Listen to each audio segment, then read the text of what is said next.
out the new Samsung Galaxy A16 5G. Now, this is the successor, of course, to last year's A15 5G, and it's the continuation of what's basically been the best-selling tier of Samsung smartphone for like the last 4 or 5 years now, at least. Ever since the A11 or A12, people have realized that they can get a really solid Samsung smartphone with the same great Android experience and Samsung ecosystem with One UI, with powerful enough specs and plenty of decent features too, all for a fraction of the price of an S-series device. And for 2025, I suspect this new A16 5G will once again be a bestseller, but there are a couple of things with this new phone that people might still be a little grumpy about. Samsung did remove the headphone jack, for one, and the design with those chunky black borders framing the display, well, they keep this phone looking a bit budgety for yet another year. But for under $200, I'm still of the opinion that this is likely going to be a great buy for a vast majority of price-conscious people. Before we get into everything that's new with the A16, let me just quickly show you what comes inside the box, and it's not much. Slicing into it here and sliding off the lid, the first thing you get is the phone itself, all wrapped up nicely, and there's actually nothing else inside the bottom half of the box, but stuck inside the lid you will see the familiar Samsung stamped cardboard packet. There's a SIM ejector tool on the outside, and then the only accessories inside the package are a single USB-C cable and a stack of paperwork. That's all that's included nowadays with these smartphones. But if I can make one quick suggestion, if you haven't already, get yourself a couple 25-watt fast-charging USB-C power bricks. This phone, and most other Samsung phones, support these faster charging speeds. And since Samsung doesn't give you the proper accessory anymore, you may as well get them yourself and take advantage of the fast charging feature you essentially pay for anyway in buying this phone. So here is the new A16 5G once again, and I first want to talk about pricing and availability because some of you might already be typing away in the comments saying, didn't this phone come out months ago in like late 2024? And yeah, that's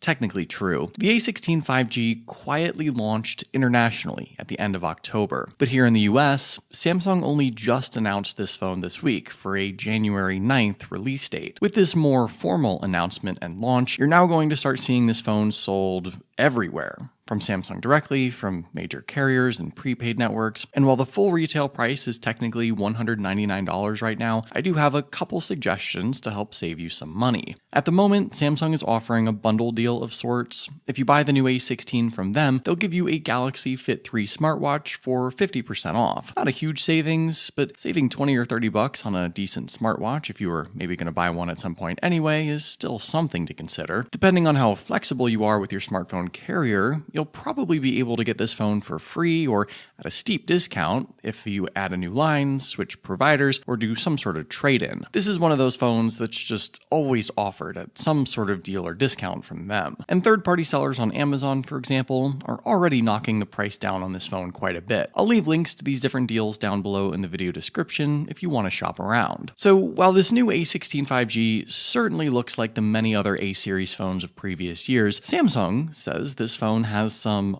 awesome features, and I actually want to touch on what they say about this phone and offer my own commentary on top of it to further clarify if these highlights are new, unique, or just marketing jargon. First and foremost, Samsung says this phone features an upgraded 6.7-inch Super AMOLED display with Vision Booster. Now, it is true that the display was upgraded specifically in size. Last year, the A15 5G was 6.5 inches, but Samsung has sort of stayed within the 6.5 to 6.7 inch range for all these A-series phones, and I've never felt that an extra tenth of an inch in either direction makes much of a difference. But hey, bigger is usually better, and at this size, it's about as big as you can get. The Super AMOLED panel itself, however, doesn't seem to be any different from last year. It's still a 2340 by 1080 resolution, 90Hz refresh rate display with a maximum peak brightness of around 800 nits. Vision Booster is an outdated term that Samsung used to use on their S22s that today is just another name for adaptive brightness. Basically, the phone will get as bright as possible when the ambient light sensor detects a super bright condition, like in direct sunlight outdoors, for example. And all Samsung phones have done that for years. Visually, nothing else here is really different or better with the overall viewing experience, but that's not to say that the screen looks bad. In fact, This is a great looking, very bold and colorful OLED display for the price, and because it's so big, all your content is gonna look pretty good. With 90Hz enabled, you also have that smooth scrolling and faster touch response that's not quite as good as the flagship 120Hz refresh rate, but it's a nice middle ground for still getting a little something. Besides all that,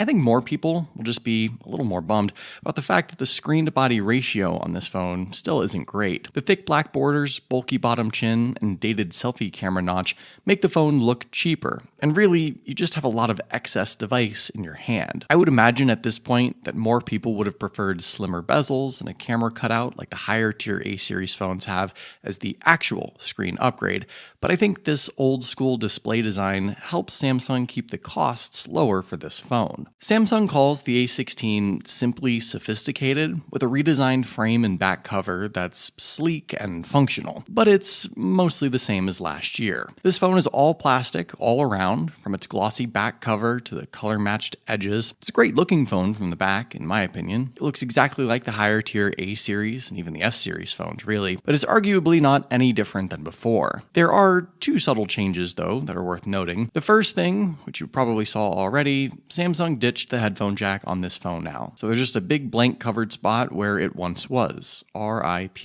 And the other change is, durability-wise, the A16 is now IP54 dust and splash resistant. So not fully waterproof exactly, but theoretically a little tougher than the uncertified previous A15. What Samsung didn't add, though, tragically, is a dual speaker setup. This A16 still only has the one single downward-facing speaker at the bottom, and while it's okay on its own, I feel like a secondary speaker in the earpiece couldn't possibly have put Samsung over the edge cost-wise, and it would have been a nice addition.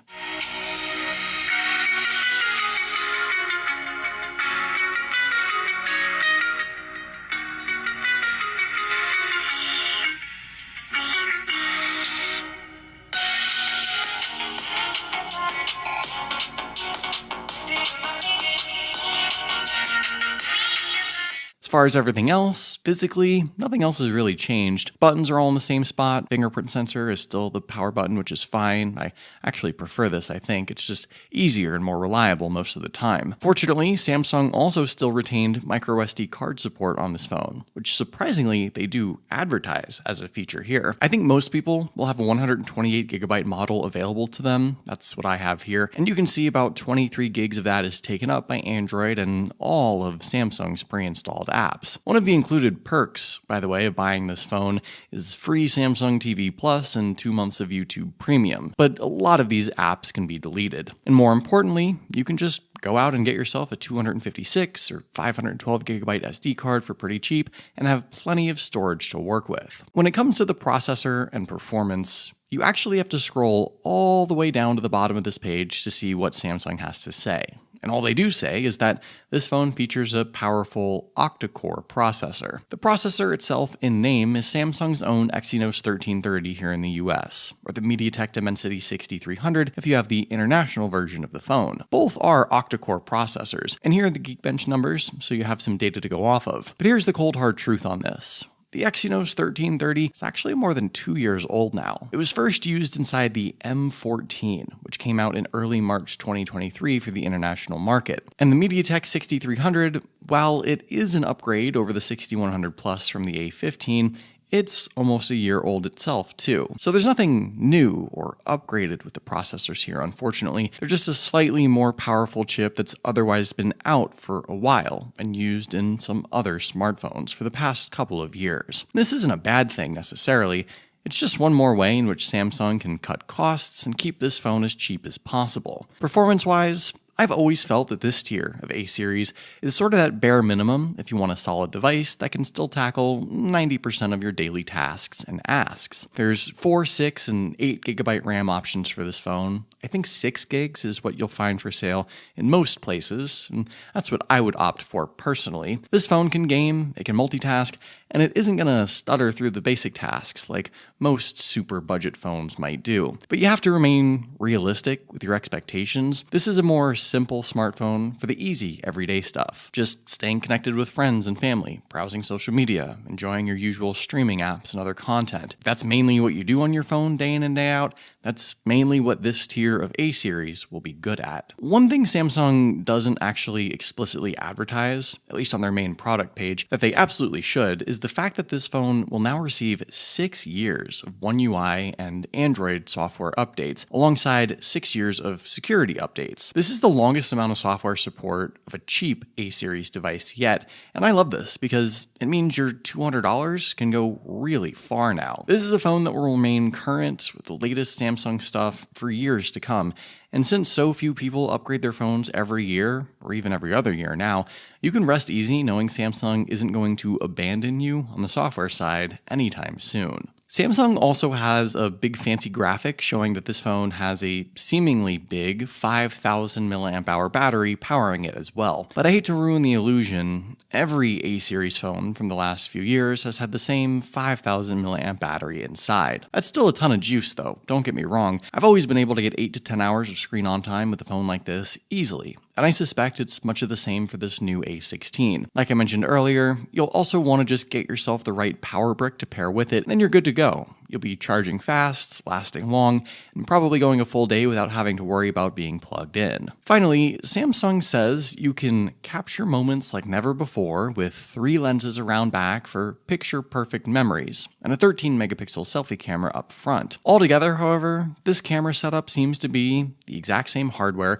from last year's A15. The triple lens cameras include a 50-megapixel f1.8 aperture main shooter, a 5-megapixel ultra-wide lens, and a 2-megapixel macro for up-close pics. The 13-megapixel selfie camera appears to be the same as well, and inside the camera app, Samsung hasn't added anything more here that we haven't already seen to improve, enhance, or otherwise change the picture-taking experience. While you do get some super useful stuff like the wide-angle lens, and a dedicated night mode, and slow-mo and hyperlapse and panorama, and a 50-megapixel photo mode too, you don't have 4K video recording still, you don't have any better zoom beyond 10x digital. What I always say is that compared to everything else, camera setup and features are what's furthest behind an S series or flagship phone on these A series phones. And that's still the case once again this year. The pictures this phone captures still kind of look a little over-processed. They still lack a little bit of detail. None of this is new, none of this is a surprise.